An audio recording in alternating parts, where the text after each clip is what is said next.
Em Marcos capítulo 9, esse é o texto base, os discípulos encontram uma situação que ficou difícil para eles, né? Porque eles tentaram dar uma solução de uma pessoa, dar uma solução na situação que estava acontecendo no filho desse homem. Eles não conseguiram. Jesus declarou assim: ó, geração incrédula. Ele estava falando sobre incredulidade, uma barreira nisso aí. E depois, o que acontece? No verso número 24, né, de Marcos 9. Marcos capítulo 9, eu nem abri, eu fiquei aqui conversando, esqueci de abrir. Então, legal. Ele diz assim, Jesus, olha, no verso 22, é isso mesmo, vai no 22. O pai do menino chega e diz assim: olha, Senhor, se tu podes alguma coisa, tem compaixão de nós. E aí Jesus dá essa declaração da qual vai funcionar. Funcionou. Está escrito assim, é o que Jesus respondeu: se você é capaz de crer, então tudo é possível que crer. Muito legal. Jesus transferiu para mim e para você justamente isso. Um coração aberto, que agarra a palavra, não abre mão, para que Deus possa se manifestar.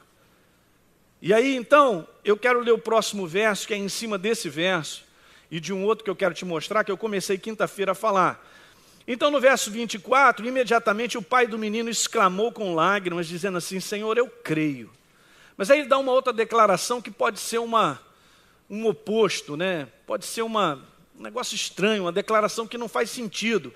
Eu creio, ele diz assim: então me ajuda na minha falta de fé. Essa palavra falta de fé, ela também poderia ter sido colocada de uma outra maneira, porque tem espaço. Se você estuda lá no original, você pode dizer assim, ele poderia ter dito assim: ajuda na minha incredulidade. Tá certo? E aí, eu quero ir com você, porque dentro dessa passagem, no livro de Mateus, há algo interessante. Vai lá comigo. Mateus, capítulo 17, no verso número 20. Os discípulos se aproximaram no 19 para perguntar a Jesus por que eles não puderam resolver a situação. E Jesus dá essa declaração. Veja que declaração que Jesus dá. Está escrito aí assim: e ele te respondeu, olha, por que nós não podemos então expulsar ou resolver a situação? Jesus então ele respondeu: por causa de quê? Grifa essa parte, da pequenez da vossa fé. É interessante porque Jesus fala assim: por causa da fé de vocês que era pequena, mas agora ele vai e declara assim: pois em verdade vos digo que se você tiver fé como um grão de mostarda, ele está falando, se você tiver fé do tamanho de um grão de mostarda que é pequenininho, já resolve. Então isso aqui, quando eu comecei a estudar sobre isso, eu falei quinta-feira passada, eu comecei a falar, tem alguma coisa aqui que a gente precisa enxergar. Então eu comecei a estudar sobre isso e o Espírito Santo foi me mostrando. Bem interessante, eu leio numa outra versão, Jesus está dizendo assim: porque a fé de vocês é pequena. Mas aí ele diz assim: se eu asseguro que se vocês tiverem fé do tamanho de um grão de mostarda, então tem alguma coisa errada. A questão não é pequena.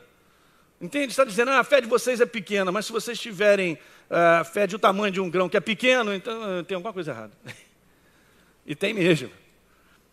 Essa palavra aí também deveria ter sido colocada, ou pelo menos tem lá como possibilidade de ser colocada como incredulidade. E incredulidade tem várias barreiras que promovem sobre isso, né?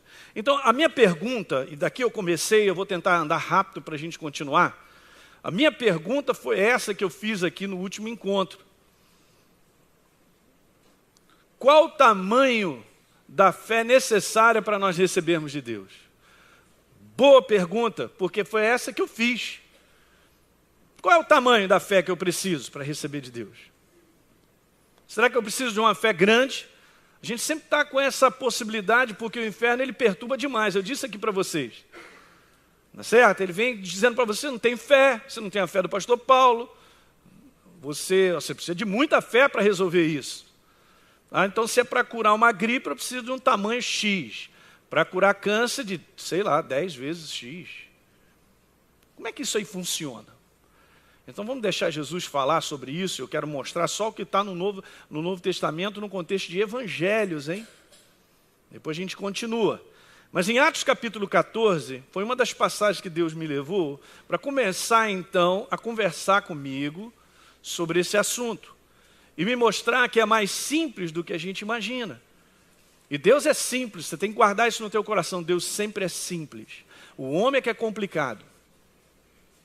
Então veja, em Atos capítulo 14, no verso 8, está escrito lá que em Listra costumava estar sentado certo homem aleijado, paralítico desde o seu nascimento, o qual jamais pudera andar. Esse homem ouviu falar Paulo, que fixando nele os olhos, vendo que possuía muita fé para ser curado. Ninguém entendeu nada, tem gente sem Bíblia, não está nem pegando, mas não está escrito muito. Não é? Está escrito apenas, olha só, gente, olha o detalhe. Paulo olhou, viu que possuía fé para ser curado. Não está escrito que possuía muita fé, o cara era paralítico, eu falei isso aqui quinta-feira passada. Vou te falar, para sair daquele estado desde nascimento, tem que ter uma fé desse tamanho. É o que a gente imagina, é o que a gente pensa, é o que o inferno quer que eu pense. Que, ó, cara, eu vou te falar, hein? Tem que ter muita fé.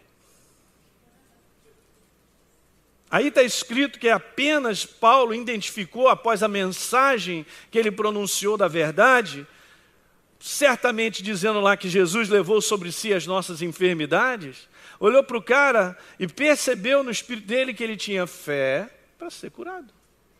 Nem muita, nem pouca. Fé para ser curado, então ele disse, olha só, em alta voz, apruma-te direito sobre os teus pés. E o que aconteceu? Paulo puxou ele? Não, ele pulou. Ele saltou, ele pulou, está escrito saltou, em outras versões ele pulou e ele andava. Então não tem descrição sobre quantidade ou tamanho de fé necessária para que esse homem recebesse a sua cura. A Bíblia apenas declara que ele possuía fé para ser curado. Diga aleluia. Vai seguindo essa sequência porque ela é importante. Então eu tenho que tomar cuidado com essa artimanha. Em Romanos capítulo 12, no verso 3, é um texto muito interessante, vai lá rápido, onde Paulo está dizendo, no meio do verso 3, que cada um pense de si mesmo com moderação. Romanos 12, verso 3, grifa na tua Bíblia. Pense de si mesmo com moderação, segundo a medida da fé que Deus repartiu a cada um. Ele não está falando uma medida, duas. Está certo? A palavra medida aí, no grego é metron, de onde vem a nossa medida metro. Então ele deu a medida, ele não deu uma medida. Segundo a medida. Então não são duas, não são três, é a medida. Presta atenção.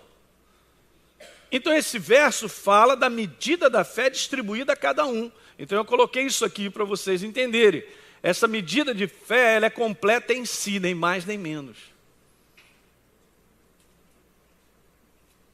Ela é completa em si. Nem mais nem menos. Deus não nos deu uma ou duas ou três, porque se ele fizesse isso, ele faria acepção de pessoas. Veja que interessante. Então Deus não nos deu uma medida, Ele nos deu a medida.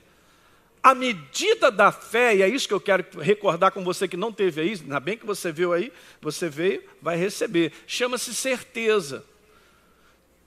Se você ler Hebreus capítulo 11, verso 1, diz que fé é uma certeza, duas certezas, três certezas. Não, diz que é a certeza. Olha só. A gente vai conversar mais para frente, nós estamos só no couvert, aleluia. Chama-se certeza. A medida de fé chama-se certeza, vai anotando. Então a questão não é se a minha fé cresce ou diminui. Escuta, mas se tenho certeza e mantenho a minha certeza.